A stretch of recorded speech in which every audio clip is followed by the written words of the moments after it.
I'm Wilf Nichols and welcome to Homegrown, a show all about gardening here in Newfoundland and Labrador. On this week's show we'll bring you chiropractor Krista Prouse. Every spring Krista tells me she gets higher than normal share of gardeners. Krista's going to tell us why that happens and ways to prevent you from having to take that trip to the chiropractor yourself. Debbie Preston will be back to talk to the gardeners who have apple trees on their property. Apple scab is a problem that's hard to prevent, but there are a few ways to control it. The twin flower is a beautiful creeping shrub that's so often overlooked when we walk the many trails in this province. I'll show you why you should take just a little extra time to look and find this native plant. Well, that's our lineup for this week. We'll be back with Krista Prouse.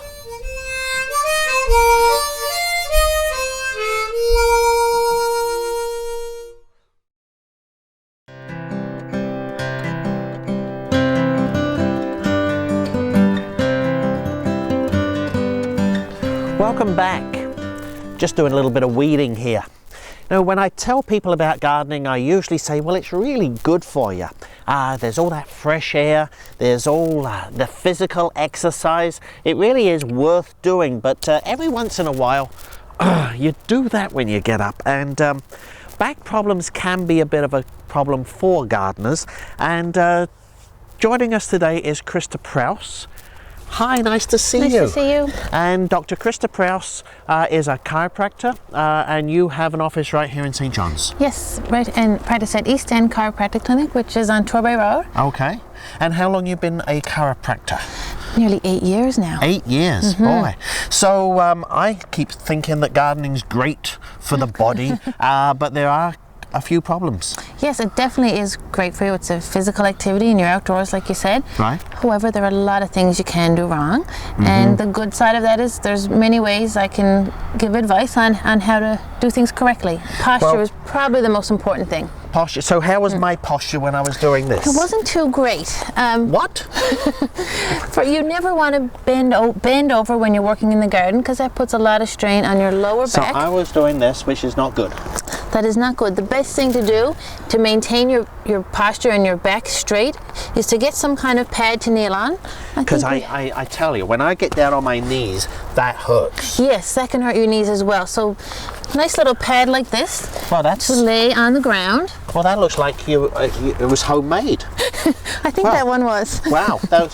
So you can just kneel on this. You kneel on that. That Yep. protects your knees Right. and makes you more comfortable. That's actually really nice. Yeah. Yeah. And if you're comfortable, you're going to enjoy your gardening more. That's true. And this way you're closer to the ground and your back can stay straight. And Right. that's really important. So you try and keep your back straight and then not lean too far. Not lean too far. And boy, yeah, this is Yeah. not bad at all. Yeah, and the other thing about doing this kind of work is you are leaning, so you want to alternate this type of activity with some standing up, moving around activities. Okay, well, let's stand stay for up. hours.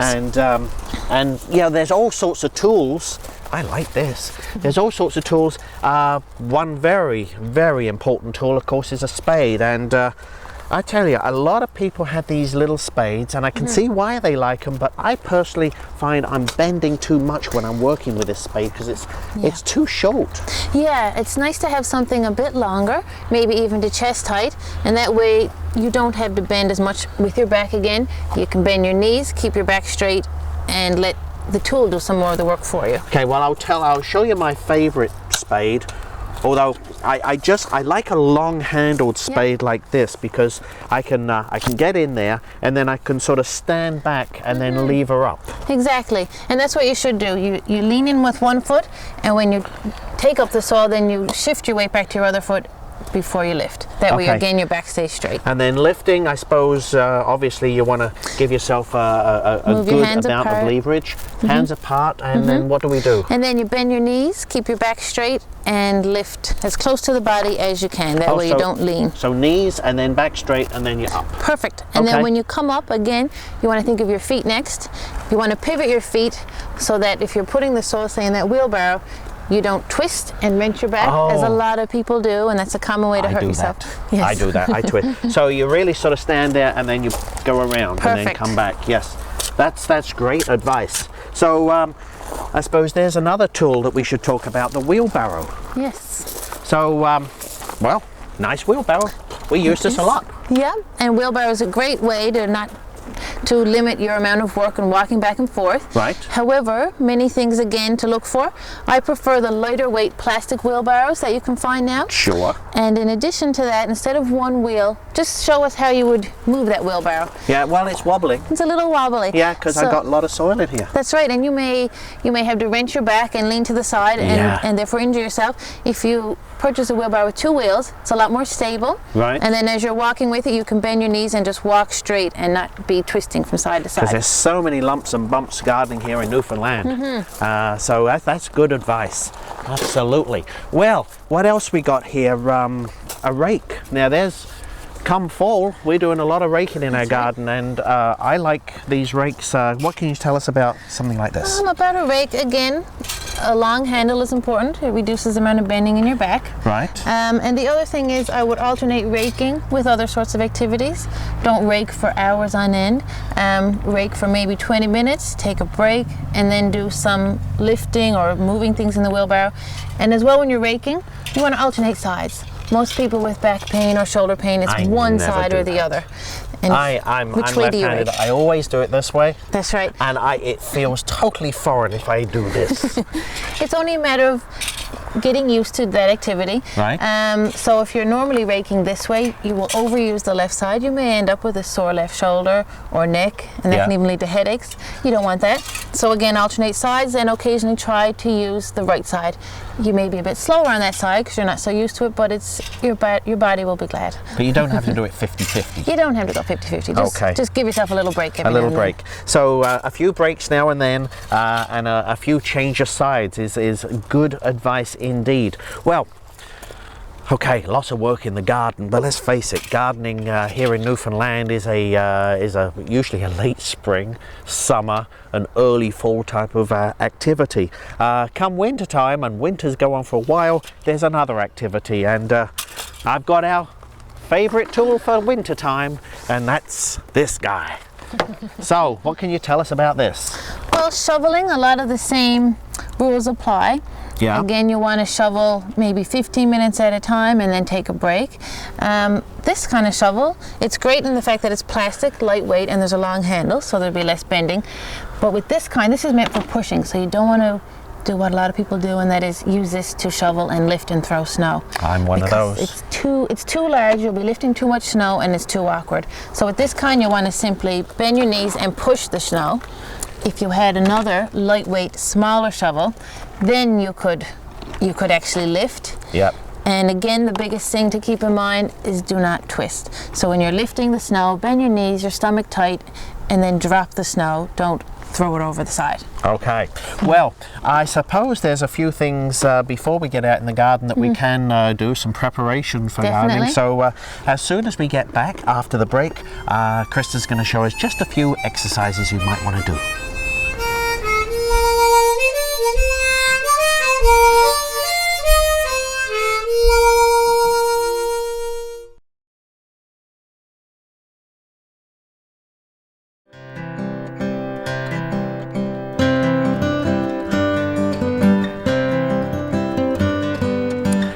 Welcome back. We're with Krista Prowse talking about back problems and physical exercise of gardening. And okay, well, there I am. I'm sitting in the house, I'm having some breakfast, and I know I've got to get out there and I've got to hoe that bed and rake those leaves. So what should I think about doing? Well, the most important thing to think about is treat gardening like a sport, like any other sport. Take it seriously so that you don't injure yourself. And what I tell my patients is start with a warm-up. Go for a nice brisk walk, and included in that is to wear the proper footwear. Right. So you have on good shoes, good rubber-soled lace-up shoes. I'm doing something right. You definitely are. Oh, good. So just leave your house and maybe just walk 5 minutes away, turn around, walk 5 minutes back with your arms briskly swinging. Yep. And that'll get your muscles a little bit loosened up. The blood working through. Yeah, rather than getting from sedentary to heavy lifting. Right. That's a horrible combination. Good idea. So you've done your little walk, come back and actually do some stretches. Just like you're going out to have a game of softball or tennis. Stretch those muscles and warm them up. Okay, so what about some good gardening stretches? So let's do a few. Okay, let's do a few. We'll work our way up. So let's start with our legs. Sure. And we want to stretch our thighs or our quadricep muscles and the back of our legs, our hamstrings. Right. So why don't we do those together? Okay. You want to hold on to something when you're stretching so that you don't lose your balance and fall, of course. So lift your leg with your hand. Right. Try to keep your knees together. Okay. And your back straight. Yeah. And then just drop a little. Just so you drop feel a a little. nice, comfortable stretch. Oh, yeah. I right can in feel the it. front of your thigh. Yeah. There shouldn't be any pain when you stretch. No. And you shouldn't jerk or bounce. A lot of people do this. Right. You want to keep it steady and breathe. All right. And then you get a nice, gentle stretch for about 30 seconds. Oh, boy. And then let that leg relax. And Yeah. of course, do your other side.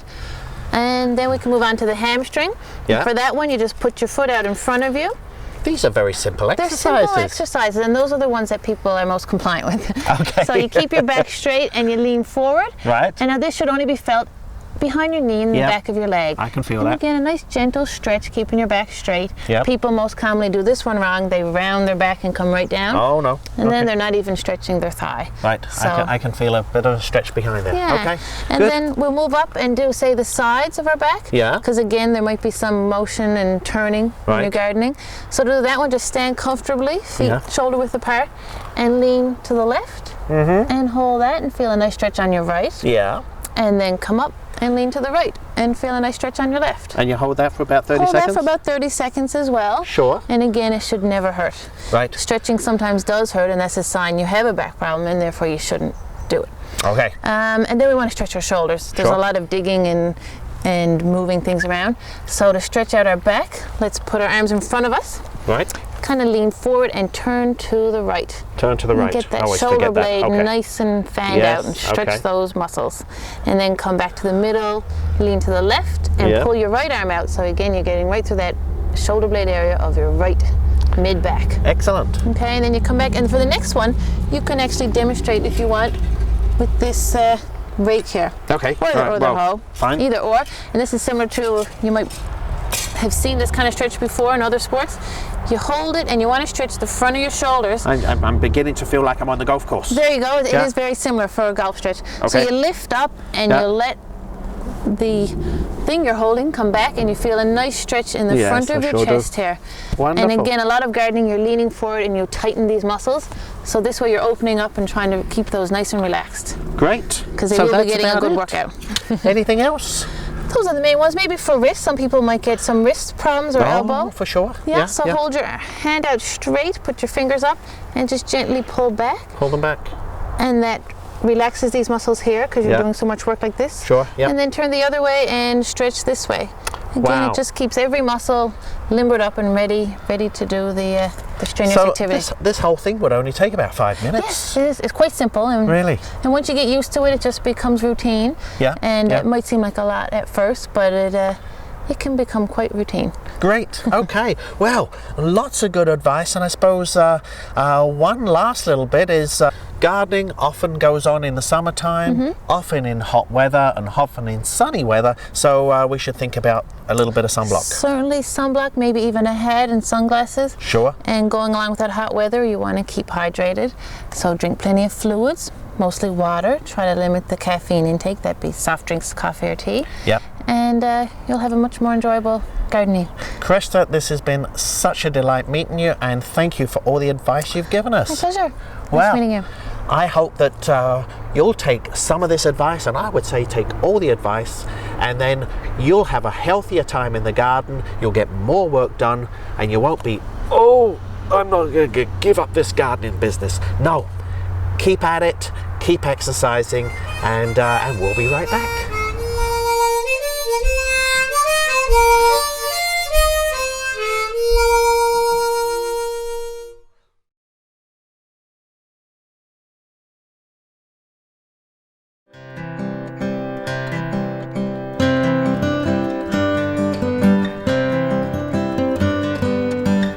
Welcome back to the show. Now we'll give a listen to Debbie Preston. She has really valuable advice for all of you with apple trees. This week we're going to talk about a common problem called apple scab. It affects several apple trees, like your crab apples, your flowering crab apples, as well as your edible apple trees. It's a common problem throughout Newfoundland because of the type of weather conditions we have, and apple trees are famous for it. The symptoms include things like the browning of the leaves, the spotting of the leaves. You can see the browning, blackening develop, especially on the top, yellowing around it. As it gets worse, it travels down the leaves and they turn brown and crispy and fall off. It reduces the vigor of the plant, it reduces the health of the tree, and also reduces the yield of the amount of apples that you get on the plant. For your flowering crab apples, it makes them look unsightly. Certainly it can affect the flowering of your flowering crab apple early in the spring as well. On the fruit, you get this scabbing on the fruit, this brown lesions and this puckering. It again reduces the size of your fruit, the attractiveness of your fruit, whether or not you want to eat it. It doesn't affect the taste or anything. You can cut it off and eat the fruit, but of course it makes it look unsightly. If it's fruit that you're trying to sell, marketability for farmers, of course it's a disease that they have to control. It's very devastating. The infection occurs early in the spring. Spores that are in the old leaves that are on the ground or blowing around in the air travel up and infect the new leaves just as they're coming out early in the spring. And it needs moisture to infect the leaf. So for example, when the temperature is around 10 degrees Celsius, the leaves have to be wet for about 14 hours before the disease can actually get into the leaf. As the temperature warms up, the amount of time that the leaf has wet reduces, so it travels in quicker. So keeping those leaves dry, especially when it's moist, is an important thing to do. I know it's hard to do when we have all those cool, wet, foggy days, especially early in spring and May and June, but it's something that you want to keep in mind so you know when the infection is starting. Pruning out the leaves, pruning out the branches so that you've got more airflow through the tree is important, and that will help dry the leaves quicker, reduce the incidences of infection on the plant. Once you get a primary infection through the leaf, through the trees, and you get those black spots on the leaves, secondary infections can happen throughout the season, infecting the new leaves as they develop. These secondary infections look very much the same. You get that brown spotting. It's a little bit less distinctive in that they're not as circular, more blotchy, but you do get that secondary infection throughout the leaves. So control of the primary infection is really important. And how do you control the primary infection? Well, one way you can use it is using a product like Fruit Plus, which is an insecticide fungicide, and spraying that on when you know that you're going to get that temperature and weather conditions just as the leaves are coming out. Whenever you use a product like this, of course, always follow the directions on the bottle and spray accordingly. Don't use too much or too little. And a product like this has to be reapplied throughout the season to get effective control, especially with the type of weather conditions that we have. Another way that you can control this disease or deal with it is to try and plant some of the resistant varieties that are available. And you can check with your local nursery to find out what resistant varieties they may have available in your area. Things like Novavac and Murray are some of the resistant edible apple varieties that you can get.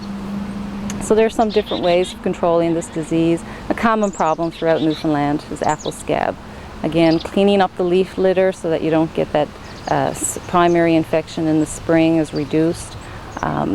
Thinning out the leaves so you get good air circulation throughout the plant, and pruning. Spraying with Fruit Plus in the spring and planting resistant varieties are all ways that you can control apple scab in your garden. Thanks, Debbie. Now we're off on the trails again to find a plant that's all over this province, but it is so small it's often overlooked. I'm crouching down in the undergrowth here, looking at a beautiful little plant. This one is called the twin flower, or Linnea borealis. It's certainly not the biggest plant in the world. It is a beauty. It's a member of the honeysuckle family. The honeysuckle family, where we have the squashberry is in there, the highbush cranberry, of course all the honeysuckles. It's a family of some beautiful plants, and this one is probably one of the smallest of the honeysuckle family. Linnea borealis. Linnea from the name Linnaeus, and he was a Swedish botanist who gave us many of those Latin names, and borealis because it's northern. And this little plant can be found in similar settings, little forests or at the edges of forests, right the way across North America, right there around Northern Europe and Northern Asia. It's right the way it's boreal in its distribution. If you get right up close and personal with this plant, you'll find that it's got the most wonderful scent.